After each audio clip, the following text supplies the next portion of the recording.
Well, it's almost impossible to escape fake news in the dialogue about news at the moment.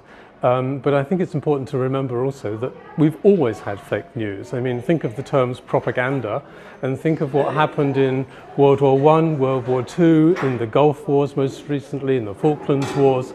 Always during elections and wars, I think governments and politicians have attempted to manipulate the media. And my understanding is that false news is something which is masquerading as news and deliberately tries to mislead, either for propaganda purposes, to manipulate the news, or for financial gain through clickbait and through clicking and generating advertising revenue for false sites. And I think when Trump is talking about false news, he means something else. He's actually meaning news he doesn't like, news that doesn't appeal to him, the news which is critical of him.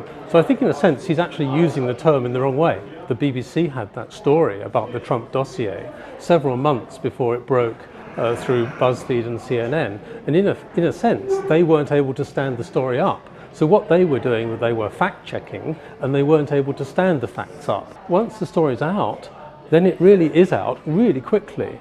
So to give you one example, for instance, during the election campaign in America, one of the pieces of really false news, truly false news, was that the Pope had endorsed Trump as a candidate. Most people now are getting their news through Facebook, through Twitter feeds, through other social media feeds.